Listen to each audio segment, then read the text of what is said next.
আসসালামু আলাইকুম। সবাই কেমন আছেন? আশা করি সবাই ভালো আছেন। আল্লাহর রহমতে আমিও ভালো আছি। ওই যে সকাল সকাল গরু পরিষ্কার করা, গরুর ঘর পরিষ্কার করা, এটা আপনাকে করতেই হবে। যদি গরু সুস্থ রাখতে চান তাহলে অবশ্যই খেয়াল রাখতে হবে তার যত্নর দিকে। আর যত্ন রাখার মধ্যে অন্যতম একটি আপনি সকালবেলা, প্রতিদিন সকালবেলা গরুকে গোসল করানো লাগবে এবং গরুর ঘর পরিষ্কার করতে হবে। যদি আপনি এটা না পারেন তাহলে আপনার গরু মাঝে মাঝে অসুস্থ হবে, মাঝে মাঝে ফুড পয়জনিংয়ের শিকার হবে এবং আপনার গরুর খাবারের যে পাত্রটা আছে ওটা অবশ্যই ভালোভাবে পরিষ্কার করবেন পানি দিয়ে।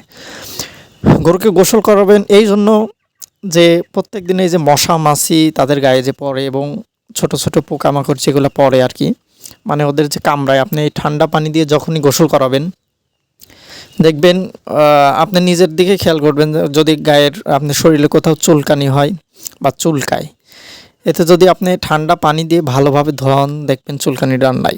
তেমন তাদের ক্ষেত্রেও একই, আপনি যদি প্রত্যেকদিন সকালবেলা গরুকে ভালোভাবে গোসল করান তাহলে ওদের যে সারা রাত ধরে যে মশা মাছি কামড়ায়, এটার যে একটা চুলকানি ভাব বা মাঝে মাঝে দেখবেন জিহ্বা দিয়ে অনেক সময় চাটে অথবা আপনার ওয়ালের সঙ্গে দেখবেন ঘষাঘষি করে, এই ঘষাঘষিটা করে শুধু চুলকায় এর জন্য আপনি প্রত্যেকদিন সকালে অবশ্যই ঠান্ডা পানি দিয়ে ভালোভাবে গোসল করাবেন এবং তার ঘরটা পরিষ্কার করবেন।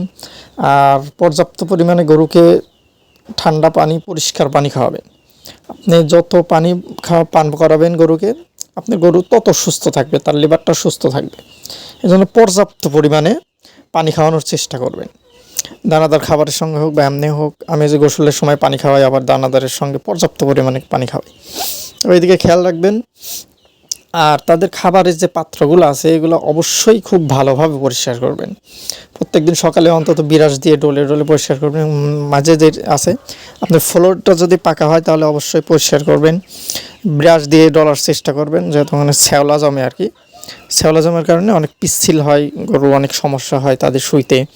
এবং আপনি যত পরিষ্কার রাখবেন, এক কথায় যত পরিষ্কার রাখবেন আপনার গরুটা তত সুস্থ থাকবে আর কি।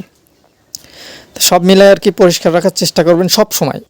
আপনি খেয়াল রাখবেন আপনার গরুর পায়ের খুরা যেগুলো আছে এগুলো যেন পরিষ্কার থাকে, ভিতরে যেন কোনো ময়লা না থাকে। গোসল করানোর সময় অবশ্যই এগুলো ভালোভাবে ডলে ডলে পরিষ্কার করে দিবেন, কারণ এইগুলোতে আপনি খোরা রোগ হয় অনেক সময়, যে জীবাণু থাকার কারণেও।